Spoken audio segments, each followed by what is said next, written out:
मेघनाथ की मृत्यु के बाद पत्नी सुलोचना का क्या हुआ। सुलोचना वासुकी नाग की पुत्री और लंका के राजा रावण के पुत्र मेघनाथ की पत्नी थी। लक्ष्मण के साथ हुए एक भयंकर युद्ध में मेघनाथ का वध हुआ। उसके कटे हुए शीश को भगवान श्री राम के शिविर में लाया गया था। अपने पति की मृत्यु का समाचार पाकर सुलोचना ने अपने ससुर रावण से राम के पास जाकर पति का शीश लाने की प्रार्थना की, किंतु रावण इसके लिए तैयार नहीं हुआ। उसने सुलोचना से कहा कि वह स्वयं राम के पास जाकर मेघनाथ का शीश ले आए, क्योंकि राम पुरुषोत्तम है, इसलिए उनके पास जाने में तुम्हें किसी प्रकार का भय नहीं करना चाहिए। रावण के महापराक्रमी पुत्र मेघनाथ का वध करने की प्रतिज्ञा लेकर लक्ष्मण जिस समय युद्ध भूमि में जाने के लिए प्रस्तुत हुए, तब राम उनसे कहते हैं, लक्ष्मण, रण में जाकर तुम अपनी वीरता और रण कौशल से रावण पुत्र मेघनाथ का वध कर दोगे, इसमें मुझे कोई संदेह नहीं है। परंतु एक बात का विशेष ध्यान रखना कि मेघनाथ का मस्तक भूमि पर कदापि नहीं गिरना चाहिए, क्योंकि मेघनाथ एक नारी व्रत का पालक है और उसकी पत्नी परम पतिव्रता है। ऐसी साध्वी के पति को मस्तक अगर पृथ्वी पर गिर पड़ा तो हमारी समस्त सेना का ध्वंस हो जाएगा और युद्ध में विजय की आशा त्याग देनी पड़ेगी। लक्ष्मण अपनी सेना लेकर चल पड़े। समर भूमि में उन्होंने वैसा ही किया। युद्ध में अपने बाणों से उन्होंने मेघनाथ का मस्तक उतार लिया, पर उसे पृथ्वी पर नहीं गिरने दिया। हनुमान उस मस्तक को रघुनंदन के पास ले आए।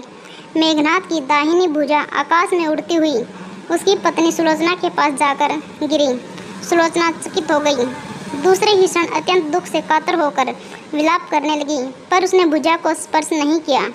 उसने सोचा, संभव है यह भुजा किसी अन्य व्यक्ति की हो। ऐसी दशा में पर पुरुष के स्पर्श का दोष मुझे लगेगा। निर्णय करने के लिए उसने भुजा से कहा, यदि तुम मेरे स्वामी की भुजा है तो मेरे पतिव्रत की शक्ति से युद्ध का सारा वृतांत लिख दे। भुजा में दासी ने लेखनी पकड़ा दी। लेखनी ने लिख दिया, प्राण प्रिय, यह भुजा मेरी ही है। युद्ध भूमि में श्री राम के भाई लक्ष्मण से मेरा युद्ध हुआ। लक्ष्मण ने कई वर्षों से पत्नी, अन्न और निद्रा छोड़ रखी है। वे तेजस्वी तथा समस्त दैवी गुणों से संपन्न है। संग्राम में उनके साथ मेरी एक नहीं चली। अंत में उन्हीं के बाणों से युद्ध होने के से मेरा प्राणांत हो गया है। मेरा शीश श्री राम के पास है। पति की भुजा लिखित पंक्तियाँ पढ़ते ही सुलोचना व्याकुल हो गई। पुत्र वधू के विलाप को सुनकर लंकापति रावण ने आकर कहा, शोक न कर पुत्री, प्रातः होते ही सहस्त्रों मस्तक मेरे बाणों से कट कट के पृथ्वी पर लौट जाएंगे। मैं रक्त की नदियाँ बहा दूंगा। करुण चित्कार करती हुई सुलोचना बोली, पर इससे मेरा क्या लाभ होगा। सहस्त्रों क्या, करोड़ों शीश भी मेरे स्वामी के शीश के अभाव की पूर्ति नहीं कर सकेंगे। सुलोचना ने निश्चय किया कि उसे अब सती हो जाना चाहिए, किंतु पति का शव तो रामदल में पड़ा हुआ था, फिर वह कैसे सती होती।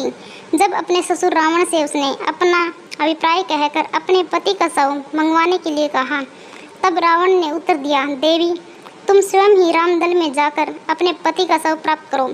जिस समाज में बाल ब्रह्मचारी हनुमान, परम जितेंद्रिय लक्ष्मण तथा एक पत्नीवर्ती भगवान श्री राम विद्यमान है, उस समाज में तुम्हें जाने से डरना नहीं चाहिए।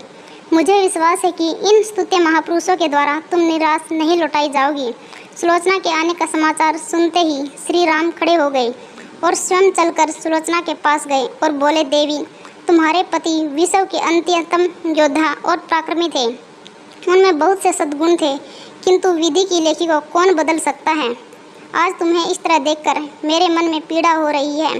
सुलोचना भगवान की स्तुति करने लगी। श्री राम ने उसे बीच में ही टोकते हुए कहा, देवी, मुझे लज्जित न करो। पतिव्रता की महिमा अपार है, उसकी शक्ति की तुलना नहीं है। मैं जानता हूँ कि तुम परम सती हो। तुम्हारे स्थितों से तो विश्व भी थर्राता है। बताओ कि मैं तुम्हारी किस प्रकार सहायता कर सकता हूँ। सुलोचना ने अश्रुपूरित नयनों से प्रभु की ओर देखा और बोली, हे राघवेंद्र, मैं सती होने के लिए अपने पति का मस्तक लेने के लिए यहाँ पर आई हूँ। श्री राम ने शीघ्र ही सहज सम्मान मेघनाथ का शीश मंगवाया और सुलोचना को दे दिया। पति का छिन्न शीश देखते ही सुलोचना का हृदय अत्यधिक द्रवित हो गया। उसकी आंखें बड़े जोर से बरसने लगी। रोते रोते उसने पास खड़े लक्ष्मण की ओर देखा और कहा, सुमित्रा नंदन, तुम भूल कर भी गर्व मत करना कि इनका वध आपने किया है। मेरे स्वामी को धराशायी करने की शक्ति विश्व में किसी के पास नहीं थी। यह तो 2 पतिव्रता नारियों का भाग्य था। आपकी पत्नी भी पतिव्रता है और मैं भी पति चरणों से अनुरक्ति रखने वाली उनकी अनन्य उपासिका हूँ। पर दुर्भाग्य से मेरे पति एक पतिव्रता नारी का अपहरण करने वाले पिता का अन्न खाते थे और उन्हीं के लिए युद्ध में उतरे थे। इसी से मेरे जीवन धन परलोक सिधारे। सभी योद्धा सुलोचना को राम शिविर में देखकर चकित थे। वे यह नहीं समझ पा रहे थे कि सुलोचना को यह कैसे पता चला कि उसके पति का शीश भगवान राम के पास है। जिज्ञासा शांत करने के लिए सुग्रीव ने पूछ लिया कि यह बात उन्हें कैसे ज्ञात हुई कि मेघनाद का शीश श्री राम के शिविर में है। सुलोचना ने स्पष्टता से बता दिया, मेरे पति की भुजा युद्ध भूमि से उड़ती हुई मेरे पास चली गई थी। उसी ने लिखकर मुझे बता दिया। व्यंग्य भरे शब्दों में सुग्रीव बोल उठे, निष्प्राण भुजा यदि लिख सकती है फिर तो यह कटा हुआ सिर भी हंस सकता है। श्री राम ने कहा, व्यर्थ बातें मत करो मित्र, पतिव्रता के मातम्य को तुम नहीं जानते। श्री राम की मुख कृति देखकर सुलोचना उनके भावों को समझ गई। उसने कहा, यदि मैं मन वचन और क्रम से पति को देवता मानती हूँ तो मेरे पति का ही निर्जीव मस्तक हंस उठे।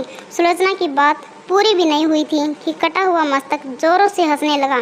यह देखकर सभी दंग रह गए। सभी ने पतिव्रता सुलोचना को प्रणाम किया। सभी पतिव्रता की महिमा से परिचित हो गए थे। चलते समय सुलोचना ने श्री राम से प्रार्थना की, भगवान, आज मेरे पति की अंत्येष्टि क्रिया है और मैं उनकी सहचरी उनसे मिलने जा रही हूँ, अतः आज युद्ध बंद रहे। श्री राम ने सुलोचना की प्रार्थना स्वीकार कर ली। सुलोचना पति का सिर लेकर वापस लंका आ गई। लंका में समुद्र के तट पर एक चंदन की चिता तैयार की गई। पति का शीश गोद में लेकर सुलोचना चिता पर बैठी और धधकती हुई अग्नि में कुछ क्षणों में सती हो गई। दोस्तों, आपको ये कथा कैसी लगी कृपया कमेंट करके ज़रूर बताएं। वीडियो पसंद आया हो तो एक लाइक ज़रूर करें।